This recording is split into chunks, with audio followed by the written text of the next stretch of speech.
can I move a little bit? Okay, we'll cut right here. Okay. I can't see me in the video. You want to try to open that up?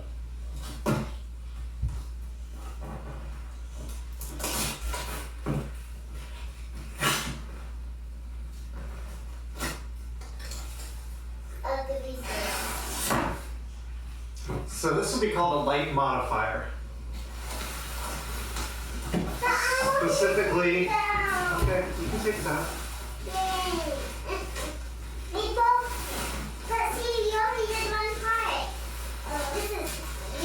Specifically a light box. More specifically, a beauty dish. It's an umbrella. The umbrella. No, it's not. I think it's something. Hello.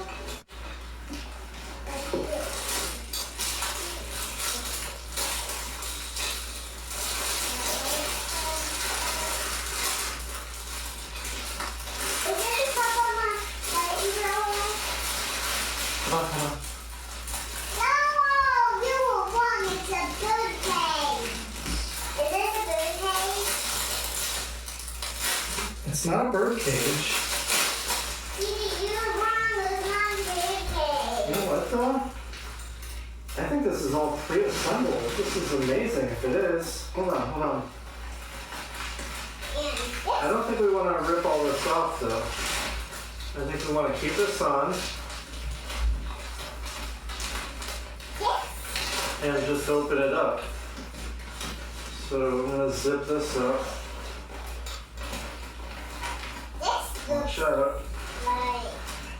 Watch out, everybody. Actually, you're right. It was an umbrella.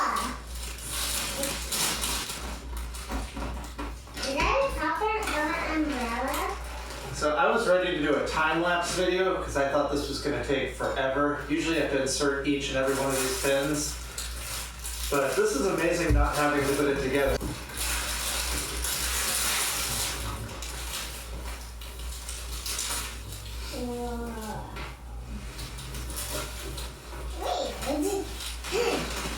You can line up this like a doll. Alright, what's this?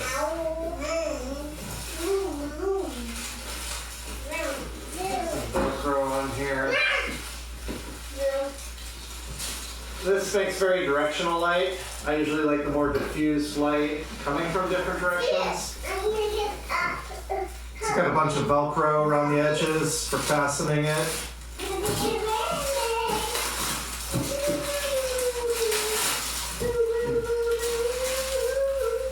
2 diffusers. Smaller one goes on the inside. You could even say 3 because there's an extra piece of fabric. So when you're talking about beauty dishes, you're talking about very diffused lighting. Yes. Every day I'm hustling. Let's see.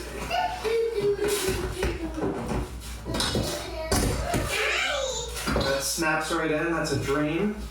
There's a button to let it go. As easy as an umbrella.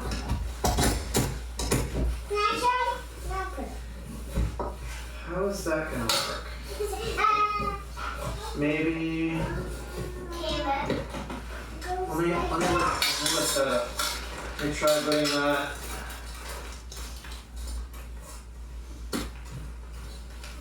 That way.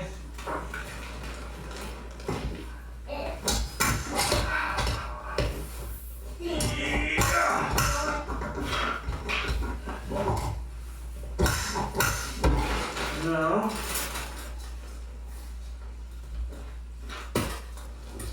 This is all without reading the instructions, too.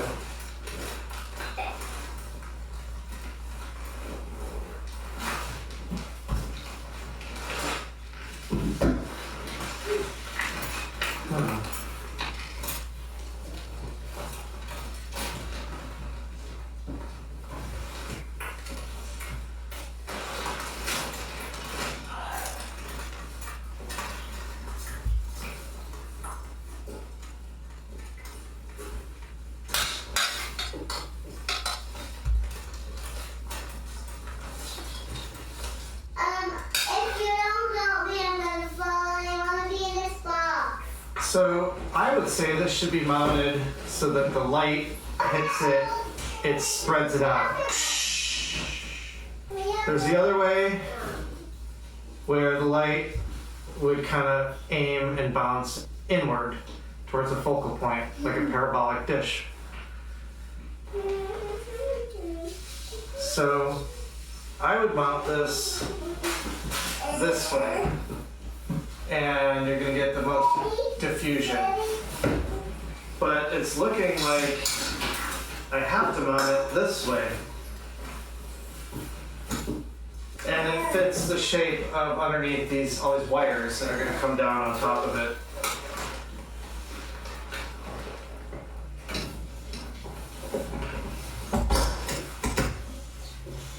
So that fits. So the light is hitting a concave surface instead of a convex surface. And that bugs me.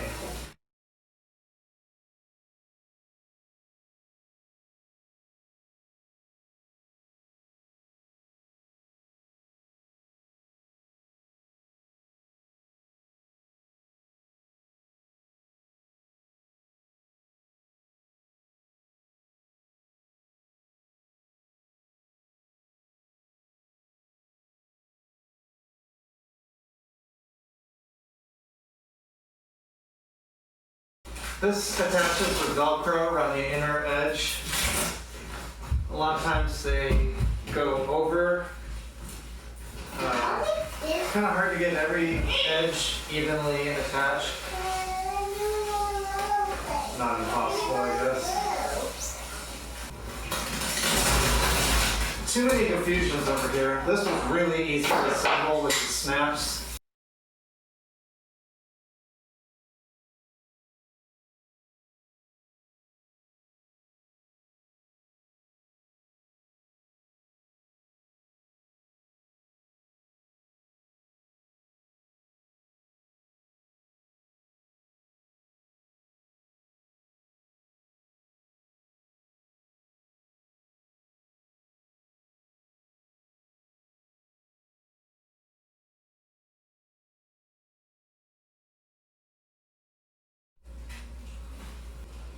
So I took the metal off. The metal reflector, and the umbrella mount here. The nice thing about some other models, they don't have this big metal contraption. If you put the last of the diffusers on,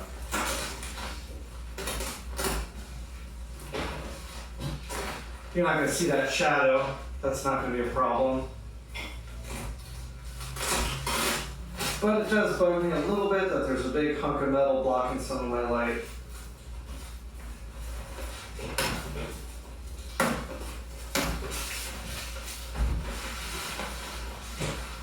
This big thing. So if you want that easy setup, you gotta have that big piece of metal there. Now, it's reflective, so it's gonna do much like this thing was doing. It's gonna bounce some of it back. The light is so minimal here that this would give you the softest light, but maybe a little overkill. I think the best setup would be to eliminate the metal here, because it's not really working in an ideal way, the way that it reflects. And eliminating this outer diffuser unless you need the ultimate and soft light. Now, a parabolic light would capture the light and shoot it straight at you. A true parabolic dish. A beauty light has a wider dish, and the light spills out even further away from the dish instead of being funneled straight away from it. So you could use it and take advantage of some of that light spilling out to the side. That's the ultimate diffuse light, because you're not even aiming the light at the person, you're aiming the light perpendicular and just letting that side spill grace their face. And then there's one more way to check this out, is just with the outer diffuser.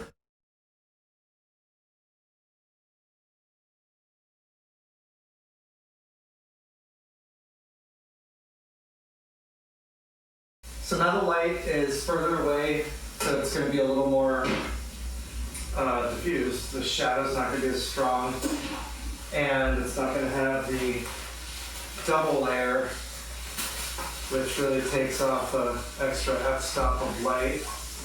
Even though it's a bright light, if you're not really looking right at it, you're not getting a super intense center.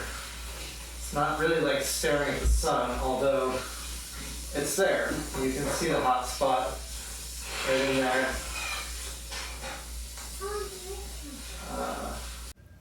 This is the GVM video light, 80 watts.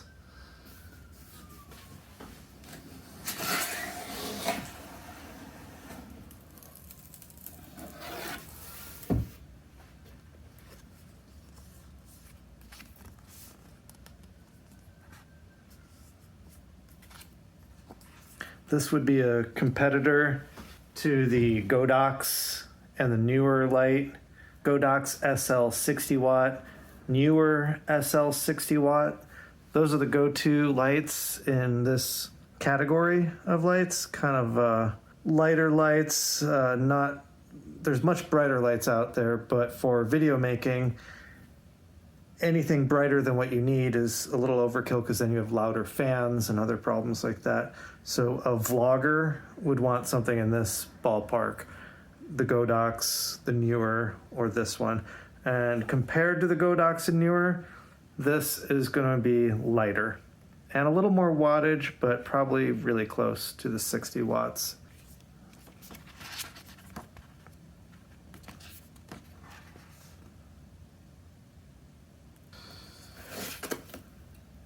Here's the reflector.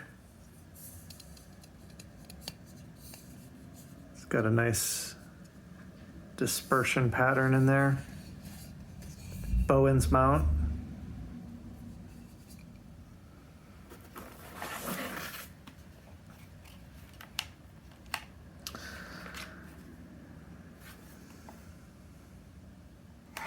This is the power adapter. One reason this is lighter is because the power adapter, the transformer or whatever, is not in the light. If you had the Godox, it would be part of the light. So all in all, you still add the weight, but awkwardly have this thing dangling off the camera. Probably it's better just to have it in there, so I'm not sure. That's a great savings in weight. All right. There it is. It's a round light. The Godox would be a square light. It's going to give a different, more even in radius, but I guess if you had a square softbox, you might prefer the square one. Both will be fine. Both will be good. And we'll diffuse onto a softbox, and then that's your final pattern anyways. Single knob back here. No markings for how bright it is. So you wouldn't be able to save your settings.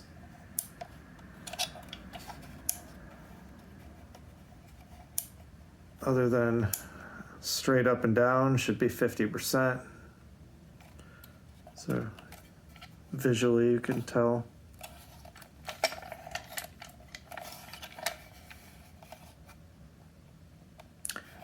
This handle, I almost think it would be nice if this was removable. Then it would be more compact and a little bit lighter. Not that that handle weighs much, because that is a light plastic reinforced with, that should be a pretty strong shape with those reinforcement things in the beam. Not as nice to feel as the Godox SL60 and the Neewer SL60. Those are a little more premium, but the light output of this is 97 plus CRI. The TLCI is also 97 plus. That is as good or better than the Godox. I think in effect these should have the exact same light quality. Just a few things that are, it's just not as nice of a build. A few sacrifices for weight. For instance, this,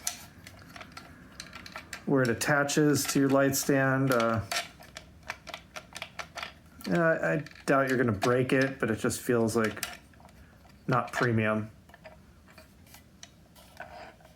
And I kind of miss having a digital display right there, just to know at a glance how bright you have it going, and to find your settings and be able to come back to that super easy. This is fairly reasonably priced. Ultimately, it's got great quality light, plenty enough power for a vlogger. You got this dangling power supply. It's just probably not quite as professional, but it's light for traveling. Sometimes if you have this way out on some giant boom pole or something, you just have to have the lighter thing. It may not be as premium, but you need that lightness sometimes.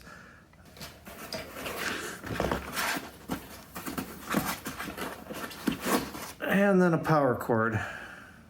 Kind of thin, but you know, it's gonna do the job. If you get the Godox, the light cord is much thicker, so it's probably a better quality, thicker gauge wire on the inside.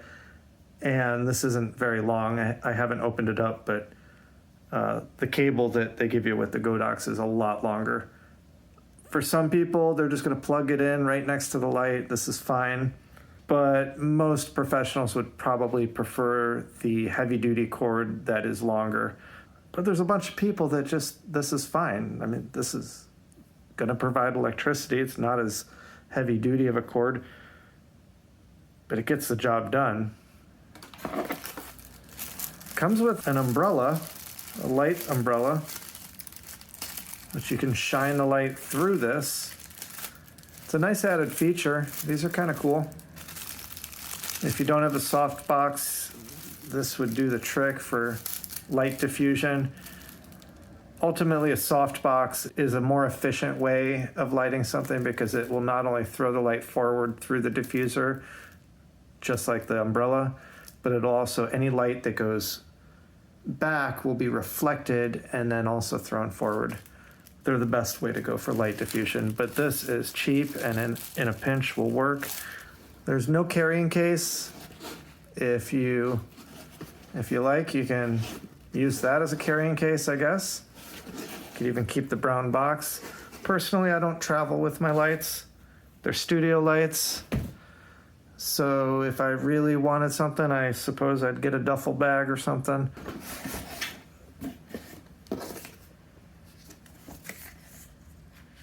One more thing in here. What's this gonna be?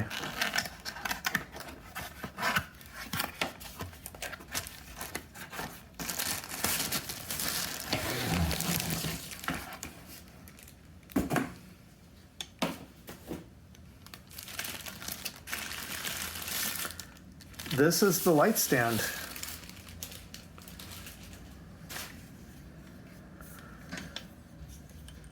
Light stands that are packaged with a light can often be on the cheap side.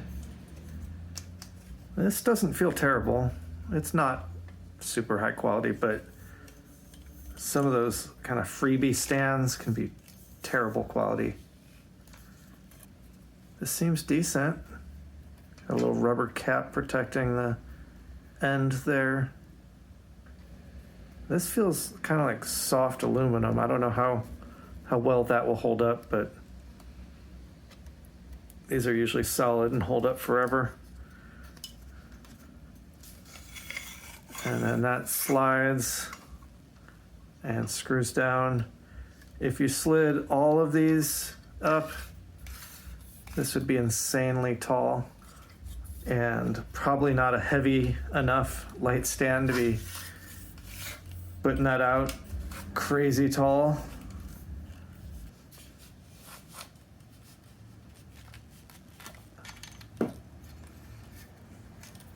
if you had it extended all the way up to however far, 7 feet, however far that goes, then you'd want to put these feet out as wide as possible and get a sandbag for down here. Make it a little heavier so it doesn't topple over. There's not a lot of space for sandbags, so a couple small sandbags, 2 or 3 even. Or get a C-stand if you really want a solid thing that you can really drape some heavy sandbags over.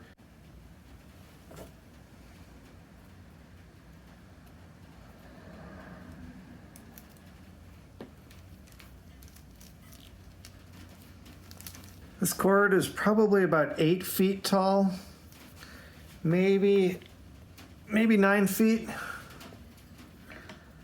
I'm gonna plug this in. A little bit proprietary there, so it doesn't seem like you'd be able to use your own cords. That's probably not a good thing. If you lose this, good luck finding a new one. If it gets damaged, I guess you could order one from GVM.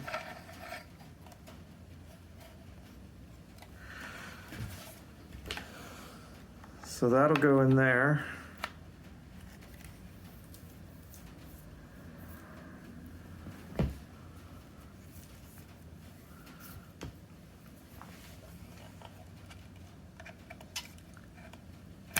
And that'll go in there. And we have light.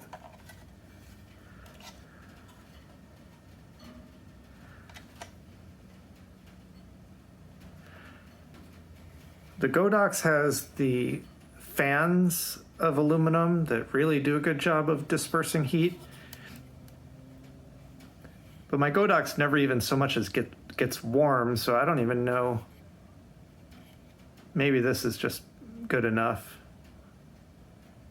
But at 80 watts, this might heat up a little bit.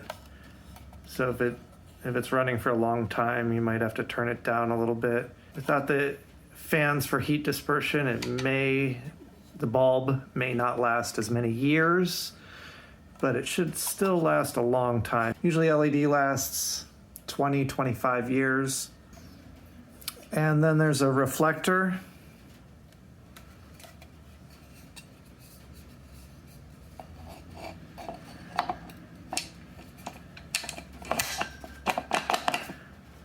Just twist it a little bit and it snaps in place pretty good.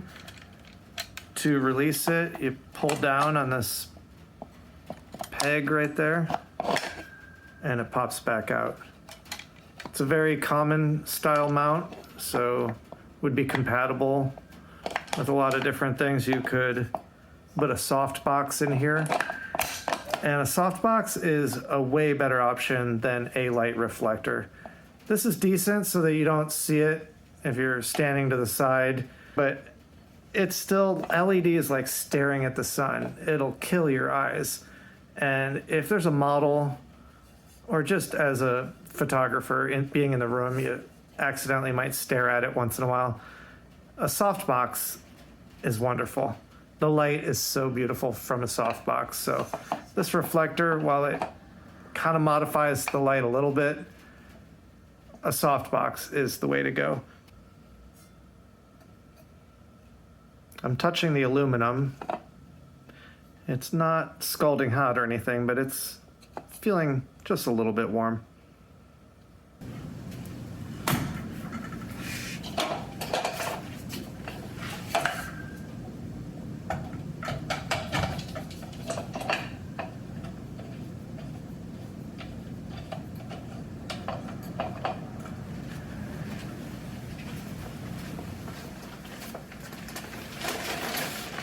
This is a glow beauty dish.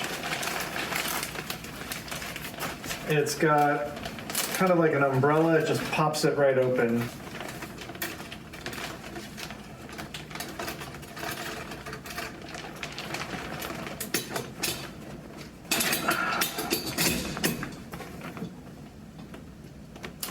It's a little heavier because of this convenience of being able to pop it open. It has a lot more metal. So this is kind of on the upper end of the weight that you would put on this. Generally, most people don't use anything wider. People use parabolic dishes, which are way deeper. But if you're using the diffusion fabric over it, which almost everyone does, then the parabolic has no effect, because the parabolic is trying to make the light directional, but it's all going to hit the diffusion, and then that is going to be your light source. So parabolic dishes really only have benefits when you're not diffusing the light, and it will cast light all out in a straight line and give dramatic shadows. But when you're using the diffusion, the whole point is to not have shadows and to have diffused light. So parabolic dishes are just going to add a lot more weight.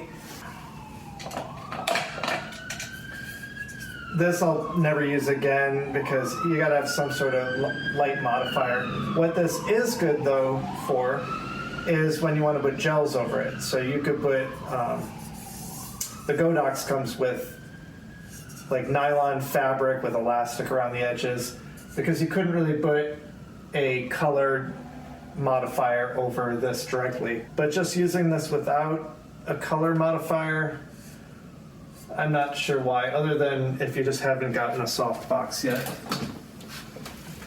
If you're doing an interview or a model, no one wants to look at this. This is the sun.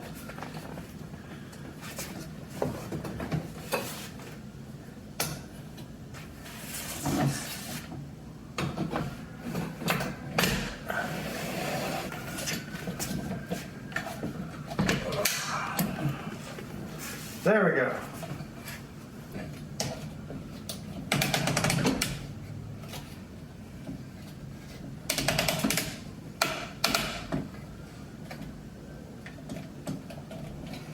So that holds it, and I have no sandbags down here.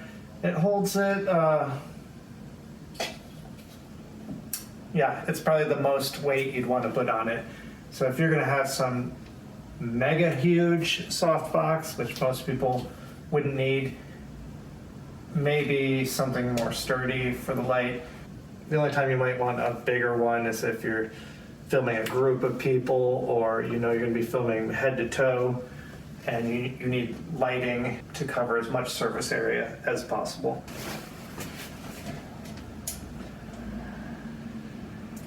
There it is without the diffuser on.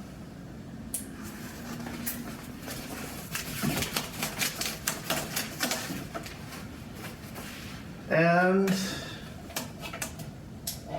there it is with the diffuser on. These almost always come with 2 layers of diffusion and sometimes a reflector that can reflect the light back. But if you're working in the studio, if you don't need the other layers of diffusion, because each layer is going to cut down an f-stop, this is no longer looking at the sun. You could accidentally look at this and not go blind. And you'll get the most light. You gotta have one diffusion. You don't have to, but you really should.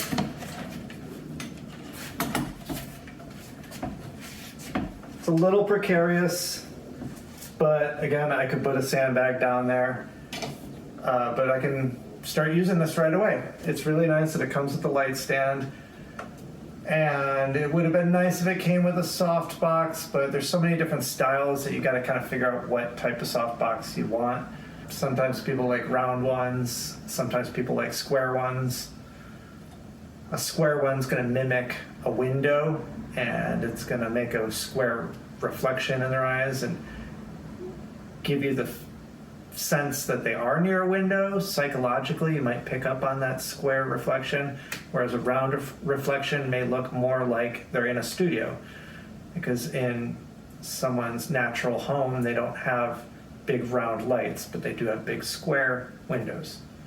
So this is great for what I'm doing. It's great for making product videos.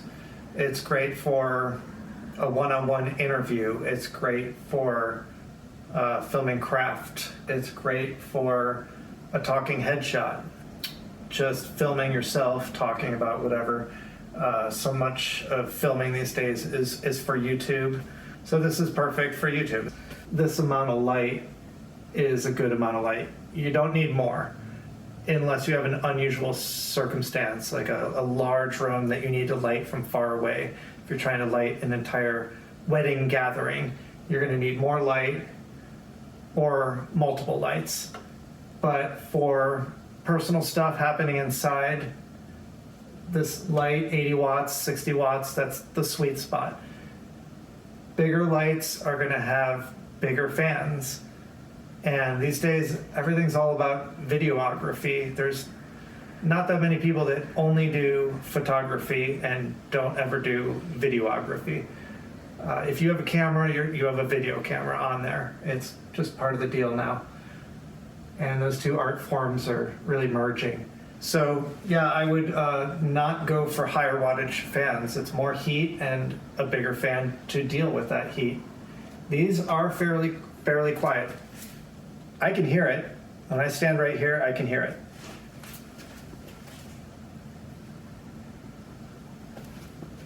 At about 5 feet away, it gets kind of hard to hear.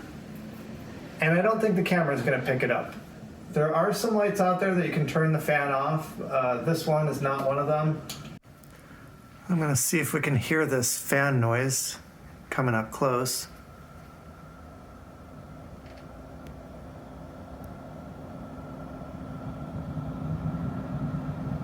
At this point, I'm sure you can probably hear it. But this would also be ridiculous to be filming right there.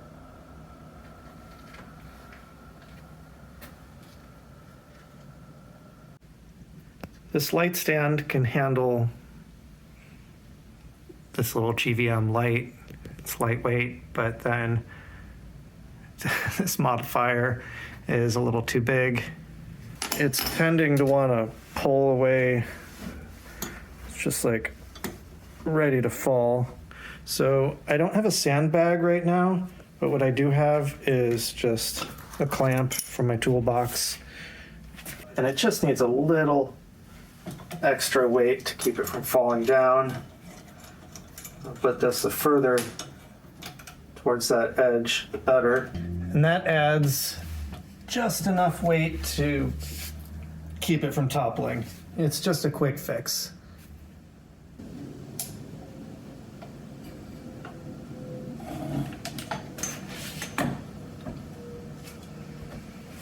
Thanks for watching my video. I'll put a link to this and to some of the other stuff I talked about today. Subscribe if you like this type of stuff. Thanks for watching. Bye.